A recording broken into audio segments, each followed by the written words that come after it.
In your book, The Art of the Deal, you said that money really isn't that important. It's just a means of keeping score. It's playing the game that excites you.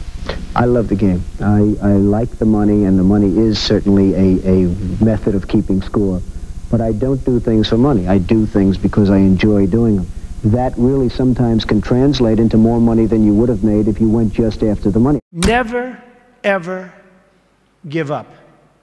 You can change and you can move around, but never, ever give up. I know people that are very smart. They went to the Wharton School of Finance with me. I know other people that aren't as smart, and those people are the top people in industry today, and they just were tougher. They didn't give up. And the smart ones had everything on their plate. They'd always come in with the A+ on the tests and the good boards and everything else. But when they ran into problems, they didn't know how to solve the problems like the guys that weren't as good. And it's very seldom that you see something other than this happen. So never, ever give up. A lot of that is all in the details. You've got to be into the details, because if you're not, they'll come back to haunt you. So oftentimes, you know, life is in the details. Well, business also is in the details. You have to be very careful. You have to watch the dotted I's, because you can really lose tremendously if you don't watch those details. So we discussed that, and as Robert likes to say, probably more than I do, that's the little finger. But it's all about the details. It's very important. Right.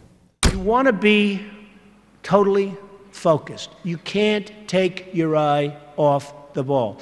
When I had troubles in the early 90s, a major article came out, and it said very strongly, everything he touches turns to gold. And I believed it. So I'd go out with models at night instead of working. But that wasn't good. And I remember I had a big lease coming up, and there was a big show, and I went to the show. I said, don't worry, fellas, you can handle the lease. You'll get it done. Well, I came back, they didn't get it done, and I would have had it done 100%. And then the market crashed in the 90s. So I had trouble, but it was sort of an amazing, I wouldn't want to do it again. It was an amazing test of yourself. Can you handle pressure? How are you under pressure? Are you smart? You know, when everybody's coming at you. You know, the worst employee is a good employee. A bad employee is fine because you fire that person right away. A great employee is phenomenal. You want to keep them and cherish them. They're fantastic. But a good employee, you never sort of fire them, but they never lead you to the next level. They just keep their job. They're sort of too good to be fired, but they're not good enough. You're never going to do great. So I always say the worst employee isn't a bad employee. It's just a good or average employee.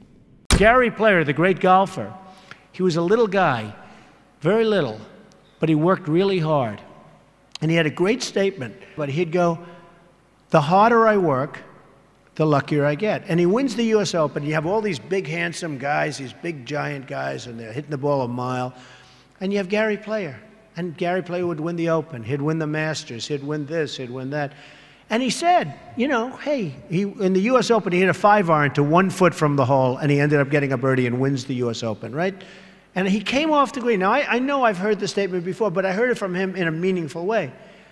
They said, what do you think, Gary? What is it? He said, all I know is I've been working very hard, and the harder I work, the luckier I get. I thought it was an amazing statement. Sometimes in life, to be successful, oftentimes, most of the time, you have to follow your instincts. You have to follow your gut. You have to. Your parents may say wrong, whoever may say wrong, but you have to do it. So much of success is seeing yourself as victorious. You have to see yourself. You have to really believe in yourself. And sometimes it's hard. You know, you've had failures, you've had weaknesses, you've had other things. You have to see yourself as a one-man band. Don't rely too much on other people because they'll let you down. You have to see yourself as victorious. And to be a winner, you have to think like a winner. If you don't think like a winner, it's just never going to happen. Many people have been asking about my desk and the fact that I have so many papers on my desk. It's actually very neat. I know where everything is, but if you look around, I mean, there's a lot of stuff. The fact is, I'm busy. I always notice that busy people, people that are very successful in many cases, have a lot going on their desk. I have papers from deals. I have papers from just about everything. I like to read up on things. I like to study what I'm doing. So therefore, you have a lot of action going on in your office. Now, some of the writers, some of the ones that aren't so smart, they talk about the desk negatively. They say, oh, isn't it terrible? Trump has so many papers on his desk. Let's analyze everything on the desk. And they do the best and they fail. But the fact is, I've noticed over the years, successful people have a lot going on their desk. My desk is in my office. My desk is a very important part of me. And frankly, it's a very important part of my success. Everything I do comes right through this desk. So if it's not perfectly neat, if there's a lot of action, I think that's okay. I actually think that's a good thing. You have to love what you do. And I'm not going to go over that long, but it solves a lot of problems. Because when you love what you do, when you really love what you do, you work harder. I mean, I have friends that don't love, and, you know, I tell this story. A Wall Street titan, big guy, but I was richer than him, and I'm richer, according to Forbes, I'm much richer than him. So I like that, you know? I like that. But this big Wall Street titan, he's a big name. He has a son, and his son is a wonderful human being, which is amazing because the guy's a horrible person. But he's one of the biggest guys on Wall Street. So he wants his son, Alex. I'm going to use the name Alex. It's not his name, but I don't want to get this guy in any more trouble with his father than he already is. Alex isn't the strongest character. The father is a brutal, vicious killer. So the father has a big firm on Wall Street, and he wants Alex to go into the firm, of course. You know, come on, Alex, get in there, get in there.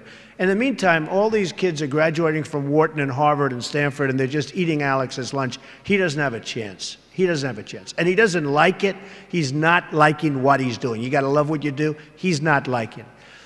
So one day, but he can't leave because of his father. I actually tell him, why don't you leave? Your father's brutal. The father's just killing the guys. Tell him, you don't have what it takes. I'm sorry, Dad. Oh, this is great. So I say, you got to leave the father. You got to leave him. He said, I just can't, Donald. So anyway, he's a spoiled guy. He's a member of a very good golf club in Westchester, which is a rich place in New York. And he's on one of the committees, and he's on the Greens Committee. And they put him in charge of redoing the course. They're doing this big renovation of the course. It's a very good club. And he's there every morning at 5 in the morning. He doesn't leave. He did such an unbelievable job. The contractors respected him. Everybody respected him. So the wife comes up. He's doing so great, Donald. He's so amazing. And they give him an honor. And this is a tough group of people that have this club. You know, they're club members and they're difficult. They gave him an honor. The club came in under budget, faster by 2 months. He did an unbelievable job, and the quality of the work was 10 times what they ever anticipated. So they gave him a medal. I said, you know, Alex, you ought to go and do this for a living. You ought to be a builder, whether it's houses or clubs or golf courses, renovation or this. Oh, my father would go crazy. He'd never let me. So Alex went back to Wall Street, where he was miserable, and a year later he quit. And he started doing renovations of houses and clubs and different things. And he's doing great. So you've got to love what you do.